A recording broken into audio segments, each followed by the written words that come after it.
I immediately contacted police, our security team did, as well as the FBI. I directly communicated with the FBI over this issue, sent them the information. It was relayed to us a short time later that the threat was credible because the individual making the threats had been on their radar. Surprise, surprise.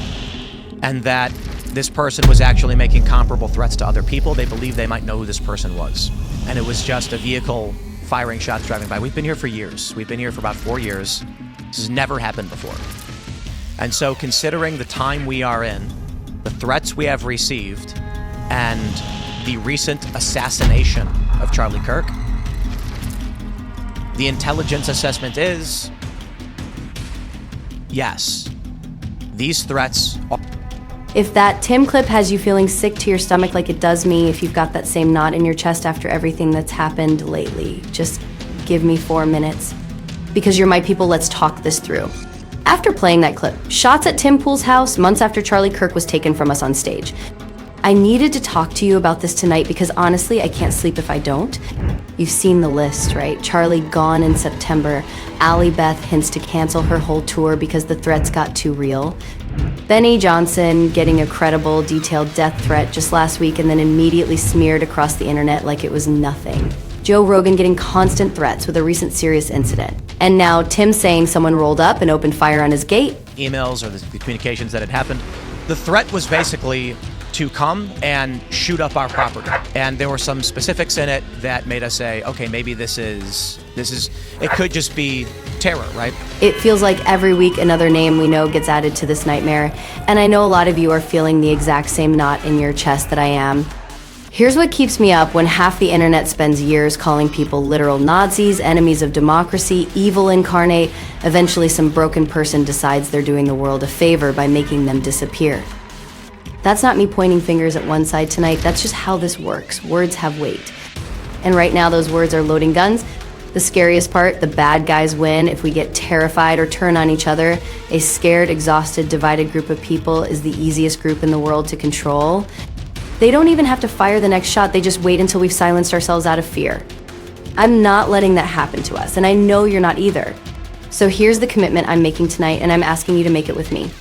We stay calm, unshakably calm. We screenshot every claim, we dig up the primary sources ourselves, police reports, raw footage, timestamps before we ever hit share.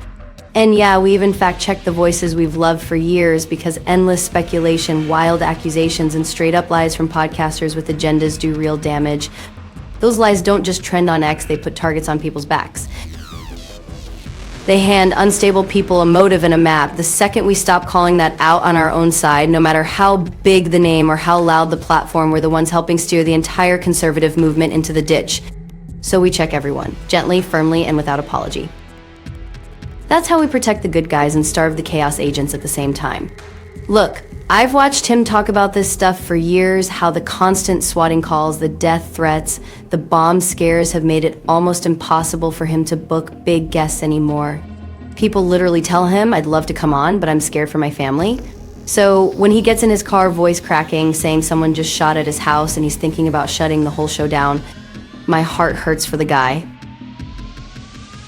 With this latest incident, he deserves every bit of support and protection we can give him.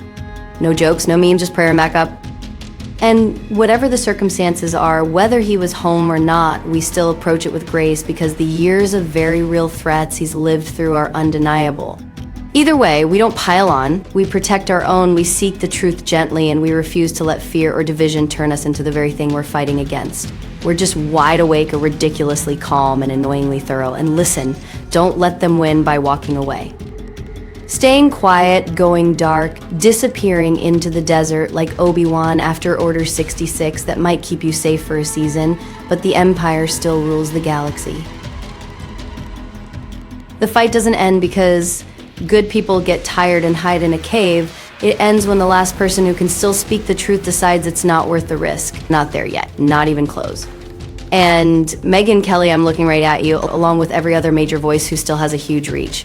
When Tucker platforms Nick Fuentes, when Candace gives oxygen to ideology that has zero to do with standing for justice and everything to do with division dressed up as truth. Your silence isn't classy, it's surrender, because friends hold friends accountable. You spent years building that platform, telling us you'd never back down from a fight. So fight this one. Call it out. Clean house. Because right now, the loudest megaphones on our side are handing the steering wheel to people who will drive us straight off the cliff and call it victory. We need you speaking, not sitting this out. The second you decide some ideology is too edgy to confront, you're handing the keys to people who will burn the whole thing down and call it purity. We need you in the fight, not on the sidelines pretending the fire isn't spreading. When you build your entire platform on being the loudest, fastest voice in the room, rushing to drop breaking stories before the facts are nailed down, hyping unvetted sources because the narrative feels right, you paint a giant target on your back. That reckless speed and willingness to run with misinformation makes you the perfect mark for sophisticated disinformation campaigns.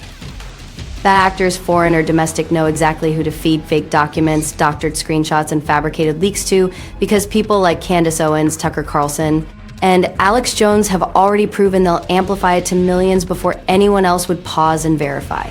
You become the useful idiot in someone else's influence operation, all while convincing yourself you're the only one telling the truth. So tomorrow morning I'm gonna dig, you're gonna dig, we're gonna compare notes in the comments like we always do. We're not raging, we're not hiding, we're just wide awake, ridiculously calm, and annoyingly thorough. That's the energy that actually scares them? If you're with me on this, find that pink brain emoji and post it in the comments section. I love you guys. Get some rest if you can. I'll be right here tomorrow night with whatever we find. We've got this together. Thanks to all you beautiful people for spending 4 minutes and listening to my concerns. See you in the next video.